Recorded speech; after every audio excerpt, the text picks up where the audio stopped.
ಸರ್ಕಾರ ಹೊರಟಿದೆ, ರಾಜ್ಯ ಸರ್ಕಾರ ಮತ್ತು ಕೇಂದ್ರ ಸರ್ಕಾರ. ಅದಕ್ಕೆ ನಾವು 24ನೇ ತಾರೀಕು 6ನೇ ತಿಂಗಳು ಬುಧವಾರ ಸಮಯ ಬೆಳಿಗ್ಗೆ 11 ಗಂಟೆಗೆ ಐಬಿಯಿಂದ ತಾಲೂಕು ಆಫೀಸರವರು ಒಂದು ಬೃಹತ್ ಮೆರವಣಿಗೆ ಹೋಗಿ ಅಲ್ಲಿ ಪ್ರತಿಭಟನೆಯನ್ನು ಮಾಡಿ ತಹಸೀಲ್ದಾರ್ ಮುಖಾಂತರ ನಾವು ರಾಜ್ಯ ಸರ್ಕಾರ ಮತ್ತು ಕೇಂದ್ರ ಸರ್ಕಾರಕ್ಕೆ ಮನವಿ ಕೊಡ್ತೀವಿ.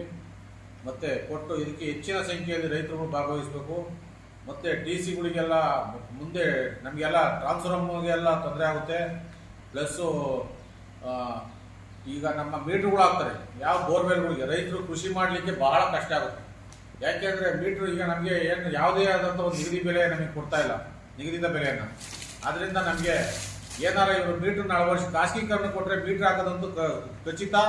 ಅದರಲ್ಲೇ ತಪ್ಪೆ ಮಾಡಲ್ಲವರು, ಯಾವುದೇ ಕಾರಣಕ್ಕೂ ಮಿಸ್ ಮಾಡ್ದಂಗೆ ಮೀಟ್ರ್ ಹಾಕ್ತಾರೆ. ಮೀಟ್ರ್ ಹಾಕಿದ್ರೆ ರೈತರು ಬಂದು ಬಹಳ ಕಷ್ಟ ಐತೆ.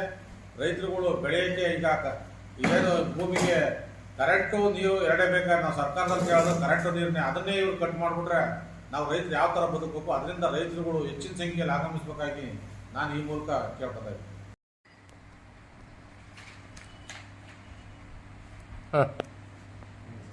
ಏನು ರಾಜ್ಯ ಸರ್ಕಾರ ಇವತ್ತು ವಿದ್ಯುತ್ ಶಕ್ತಿ ಮಂಡಳಿಯನ್ನು ಟಾಟಾ ಪವರ್ ಕಂಪ್ನಿಗೆ ಗುತ್ತಿಗೆಯನ್ನು ನೀಡೋದಕ್ಕೆ ಖಾಸಗೀಕರಣ ಮಾಡೋದಕ್ಕೆ ಹೊರಟಿದೆ. ಈ ವಿಚಾರವನ್ನು ಕುರಿತು ನಾವು ಖಾಸಗೀಕರಣ ಮಾಡ್ತಿರುವಂಥ ವಿರೋಧವಾಗಿ ಬೃಹತ್ ಪ್ರತಿಭಟನೆಯನ್ನು ಇದೇ ದಿನ ಅಂದರೆ 24/6/2026 ಬುಧವಾರ 11 ಗಂಟೆಗೆ ತಾಲೂಕು ಕಚೇರಿ ಮುಂಭಾಗ ಬೃಹತ್ ಪ್ರತಿಭಟನೆಯನ್ನು ಹಮ್ಮಿಕೊಂಡಿದ್ದೀವಿ. ಏನಿವತ್ತು ರಾಜ್ಯದ ಜನಗಳ ಹಿತದೃಷ್ಟಿಯನ್ನು ಕಾಪಾಡೋದಕ್ಕೋಸ್ಕರ ವಿದ್ಯುತ್ ಮಂಡಳಿ ಇವತ್ತು ಭಾಳ ಮಹತ್ತರವಾದ ಕೆಲಸವನ್ನು ಮಾಡ್ತಾಯಿದೆ.